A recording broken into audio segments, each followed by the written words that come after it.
What is good, YouTube? Quinn Wade coming to y'all with that instant basketball analysis on Analysis Playground, going live on there on YouTube, of course, exclusively to. We're going to talk about the Golden State Warriors beating the Denver Nuggets. Nikola Jokic was a bucket as usual, nothing surprised, but Wardell Stephen Curry the second ended up showing out, having fun out there on the basketball court, helping his team get another win, showing you that they didn't give up and quit on the season. They made a move that they feel would get them back to championship contention. They feel that they can win a championship again. Came out of Draymond's mouth. They've been backing it up just a little bit. I wanted to bring the video up like that for that reason because I'm seeing what they're doing. I'm seeing how they playing. I see the joy that they have after making a decision. It was tough to cut Wiggins because obviously you had enough to win a championship when you had them. Didn't go the way that they wanted it to go after that. So they had to make another move to get Steph another chance at getting a ring. And they buying into it. They're feeling it and they're playing at a high level and especially defensively too. And Jimmy Butler has been a great addition. But no Jamal Murray for the Denver Nuggets, unfortunately. And that was the reason why they lost this game. I want to be easy and honest with that. Um, they didn't have enough firepower. They needed a shot maker and a shot creator to balance out that offense. Peyton Watson only had 4 points, and it wasn't enough. He needed to do more. And if you had Jamal Murray in there, he would have got you all some more points and more opportunity, and the game would be totally different.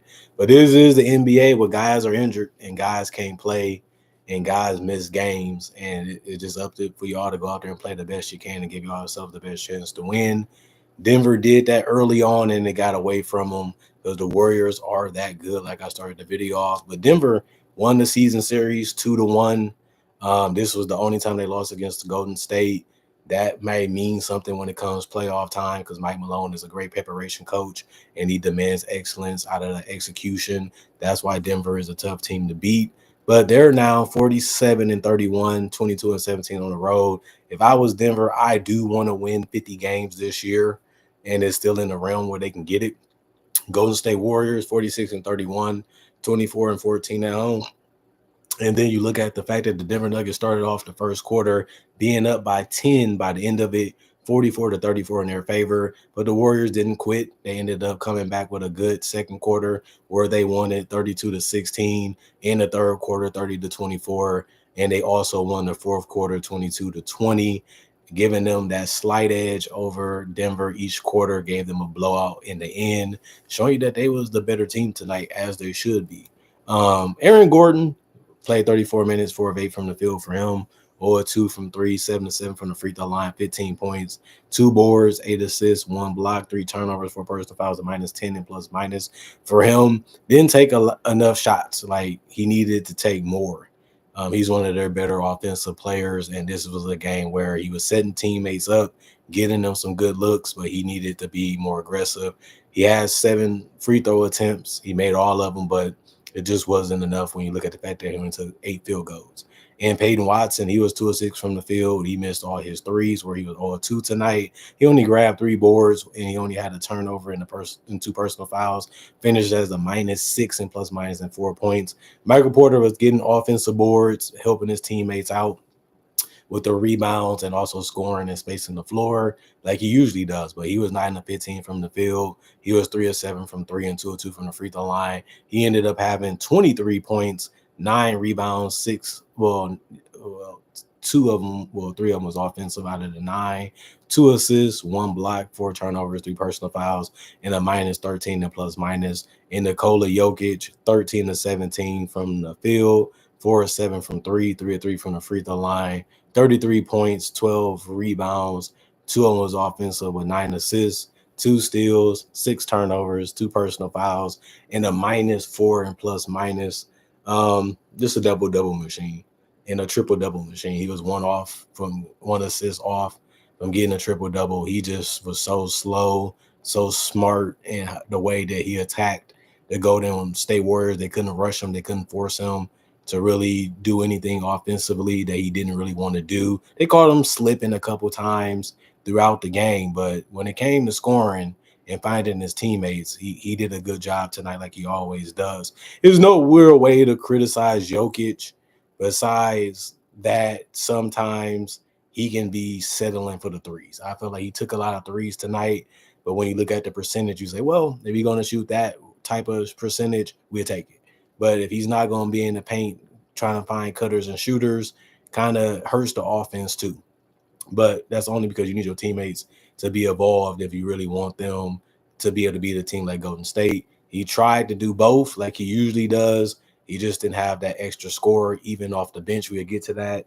Christian Braun, 7 to 12 from the field, 2 of 4 from 3, 0 of 1 from the free throw line, 7 rebounds, 1 of those offensive, 4 assists, 2 steals, 4 turnovers, 4 personal fouls, a -7 and plus minus. He has 16 points. He's a double figure guy at this point of his career. Fast, quick, can attack, can shoot, catch and shoot, can use his speed and quickness to get rebounds, and he also can play a little defense with getting them steals. Zeke Naji played 7 minutes. He only had 2 steals, a turnover, and a personal foul. He's a -3 and plus minus. Hunter Tyson played a minute. He only got a steal, and that was it for his day. Kankar played 4 minutes. He got 2 turnovers and was a -7 and plus minus. Russell Westbrook, 2 of 9 from the field, 1 of 3 from the three-point line, 4 rebounds, 1 of those offensive, 2 assists, 1 steal, 1 block, 4 turnovers, 1 personal foul, -8 and plus minus. He had 5 points. They needed way more out of him, but he went 2 of 9 and 1 of 3 from 3. Not the worst game ever because he had other stats that mattered too, but you just needed him to score more points. Jalen Pickett, 3 of 7 from the field, 2 of 4 from when the 24 minutes. He also was 2 of 6 from 3, 1 rebound, 3 assists, 1 block, 1 personal foul, -12 and plus minus for 8 points. And Julian Strother, 1 minute for him. And then Trey Alexander played 1 minute, also didn't do anything either. The rest of the guys did not play coach's decision. 40 of 74, 54% from the field, 12 of 31, 38% from 3, 12 of 13, 92% from the free throw line, 38 rebounds, 28 assists, 8 steals, 4 blocks, 25 turnovers, and 18 personal fouls. And then the Warriors, they emptied their bench out tonight. Everybody played that was available. Draymond Green was getting to the basket, didn't make any threes though. He was 0 of 2 from 3, 4 of 8 from the field, 0 of 1 from the free throw line. He did only have 3 rebounds and 3 assists, 1 steal and a block. And he did finish with 2 turnovers and 3 personal fouls. He was a plus 14 and plus minus with 8 points. Jimmy Butler was just a bucket like he used to be, and he showed that he can still do it to this day.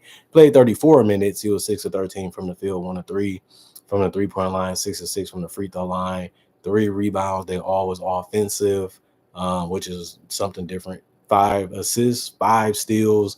They just kept throwing it near him, and he was just ready for it. And he always has played that way, showing you that he still got that knack for it. 1 turnover, 2 personal fouls, a plus 21 and plus minus. He had 19 points. Steph ended up with 36. He was 13 and 24 from the field, 7 to 15 from 3, 3 of 3 from the free throw line, 2 boards, 1 of those offensive, 5 assists, 2 steals, 2 turnovers, 2 personal fouls, a plus 6 and plus minus. Moses Moody, 2 of 3 from the field, 2 of 2 from 3, 2 of 2 from the free throw line, 8 points, 3 rebounds, 2 steals, 1 turnover, 1 personal foul, plus 9 and plus minus. And Brandon Podziemski has been the star outside of Steph, and he shined again with the 26 points that he had. 10 of 16 from the field, 4 of 8 from 3, 2 of 2 from the free throw line, 8 rebounds, 6 assists, 2 steals, 3 turnovers, 2 personal fouls, a plus 11 and plus minus. Jonathan Kuminga, 3 of 9 from the field, 0 of 1 from 3, 1 rebound, 1 assist, 2 turnovers, 2 personal fouls, 6 points. Kevon Looney, 2 of 3 from the field. He was 3 of 4 from the free throw line, 7 boards, 2 of them was offensive, 2 assists, 1 steal, a plus 5 and plus minus, 7 points. Braxton Key, 1 minute. The rest of the for the rest of the game, didn't do anything. Same with Kevin Knox. He played 1 minute. He only got a turnover, and that was it for him. Trace Jackson Davis played 1 minute just to be on the court. Santos played 11. He was 0-1 from the field. It was a 3. But he did get 3 rebounds. 2 of them was offensive with 2 assists in a steal. He was a +5 and plus minus. Quentin Post 1 of 4 from the field, 1 of 2 from three, 4 rebounds, one of was offensive. Two personal fouls, a +6 and plus minus, 3 points. Buddy Hield 2 of 6 from the field, 1 of 3 from the 3-point line, 2 rebounds. Two of them was offensive. One block, one turnover, one personal foul, -3 and plus minus. He had 5 points. Um, and then Gary Payton a second, 0-1 from the field. It was a 3 also. And he had an assist, and that was it for his night. He was a -4. Pat Spencer played a minute, and he didn't do anything statistically, so he just played on the court too. 43 of 88, 48% from the field, 16 of 38, 42% from three, 16 of 18, 88% from the free throw line, 11 offensive rebounds, 36 total, 25 assists, 14 steals, 2 blocks, 13 turnovers, and 15 personal fouls. And the Warriors was better tonight, as we knew that they would be, because of the people that's missing for the Nuggets. And they did a good job. I love what the Warriors did. This is the team that we thought that they could be. And they do have another level that they can possibly get to, depending on how they bench performs. But we had to see that in the playoffs. Like getting Kaminga back, getting a good addition with Quentin Post. Jimmy Butler is just another great passer and defender and a rebounder for his position. Draymond Green looks spunky and healthy, and he looks like he's locked in. That's a good thing. And Steph looks fresh. He's scoring. He's confident. He's having fun out there, and it's looking too easy for him because he's just that great at the game of basketball. And it's easy to say that because this was just another game I'm looking at like Steph is just doing his thing, and he's doing it at a high level. And if you get that version of Steph, you can damn near beat anybody. Is basically what I'm saying, especially when you have the type of guys that he has around him. So he got a squad, and he has a team that's looking like they can do some real things. And that's all you want to say by ending the season. If you're going into the season the way the Warriors are, you looking at it like we're good. We're liking what we're doing. We're liking what we're about. And different Nuggets, I ain't got nothing negative to say about them. I just will say get Jamal Murray healthy. If Jamal Murray was healthy, this would be a different game. This game would be a lot closer, or they would have won it. Jamal Murray was that offensive piece that they needed to be able to beat a team like the Warriors. And they understand that. There's no secret to it. That's why him and Jokic are that good together, because they can play off of each other while still making the team get easy shots off of them, while still generating good shots for themselves.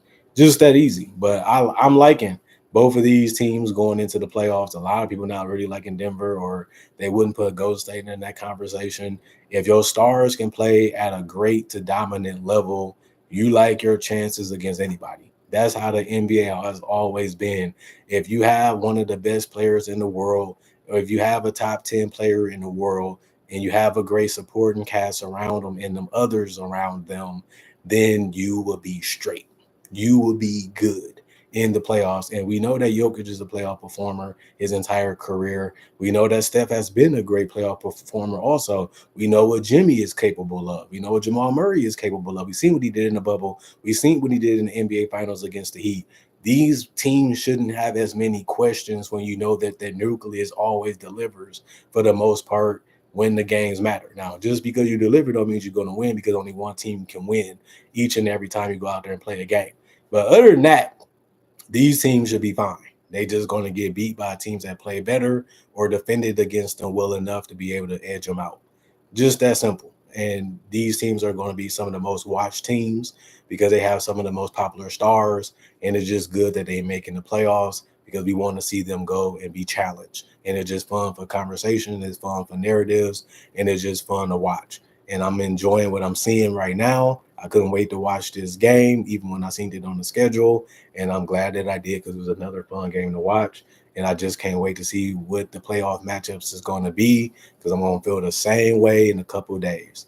Other than that, comment, like, subscribe, share, hit the notification bell if you're new to the channel. I also do conversation videos just like this about various different NBA only topics. I also do breakdowns of legends, current legends, rookies, and also future stars. And I also do mock draft and draft coverage. If you love that type of stuff, this is the channel for you. I got 3,000 plus videos that you can still watch that can convince you possibly to be a fan or a subscriber. Can't force you to do anything you don't want. So it's up to you if you want to do that, but I can just influence that decision to show you that this is the channel that you might be missing out on, because there's nobody doing analysis like me.